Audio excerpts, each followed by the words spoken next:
వీక్షకులందరికీ నమస్కారం. అక్టోబర్ నెల 10వ తారీఖు లగాయతు ఫిబ్రవరి 4వ తారీఖు వరకు దాదాపుగా 117 రోజుల పాటు వృషభ రాశిలో సంచారం చేస్తూ ఉన్నటువంటి గురువు వక్రగతిని పొందబోతూ ఉన్నారు. ఈ గురుడు వక్రగతిని పొందుతున్నారు, ఏదో జరిగిపోతుంది. ఈ గురుడు వక్రగతిలో ఉన్నప్పుడు విపరీతమైనటువంటి ఫలితాలు వస్తాయి అని కొంతమంది కొంత దుష్ప్రచారాన్ని చేస్తున్నారు. ఇక్కడ ఒక విషయాన్ని గుర్తుపెట్టుకోవాలి. శనేశ్వరుడికి వక్రం కలిగింది.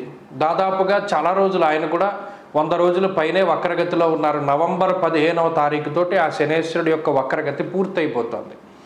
ఇక్కడ ద్వాదశ రాశులకి ఫలితాలని మనం అధ్యయనం చేసేటప్పుడు కేవలం ఒక గ్రహాన్ని మాత్రమే దృష్టిలో పెట్టుకుని ఫలితాన్ని చెప్పకూడదు.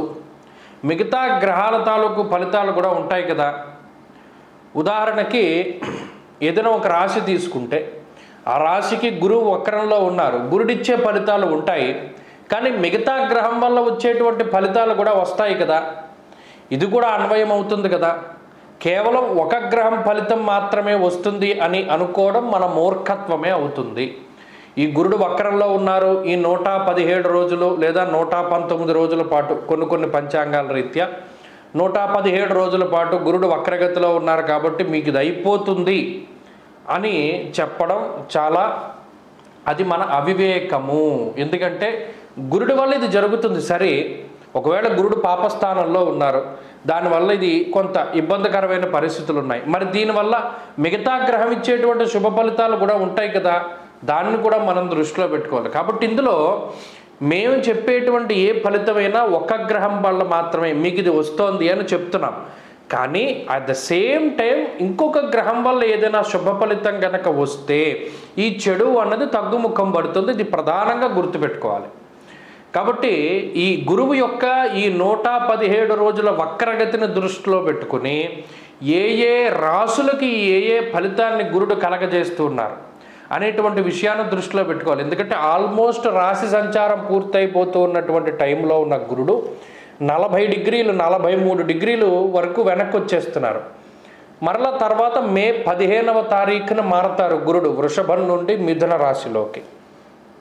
కాబట్టి ఈ రోజులు 117 రోజులు అటు మేషం నుండి మీనం వరకు ఏ రాశికి ఏ ఫలితాన్ని ఇస్తున్నారు గురుడు అనేటువంటి విషయాన్ని గనక పరిశీలన చేస్తే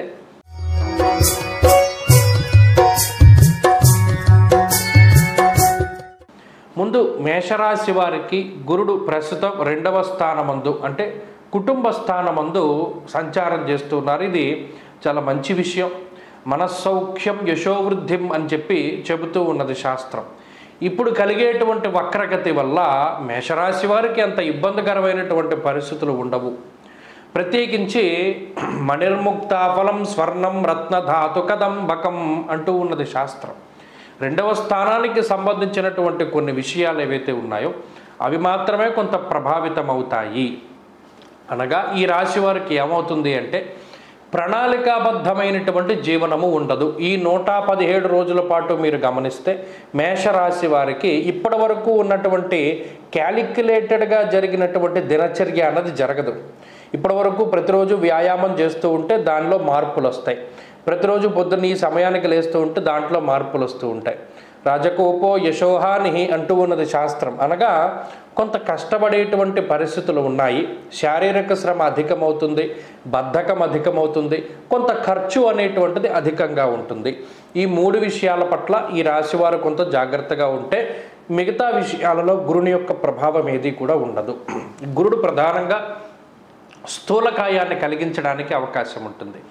వ్యాయామాన్ని తగ్గించి సోమరతనాన్ని పెంచి కొంత బరువు పెరిగేటట్టు చేస్తాడు. అది మేషరాశి వారి మీద ఉండేటువంటి ఇంపాక్ట్.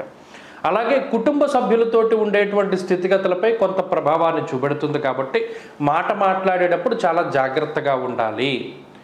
ఈ విషయాల్ని మేషరాశి వారు గుర్తుపెట్టుకుంటే ఈ 117 రోజుల వక్రగతిని దాటి వెళ్ళగలుగుతారు.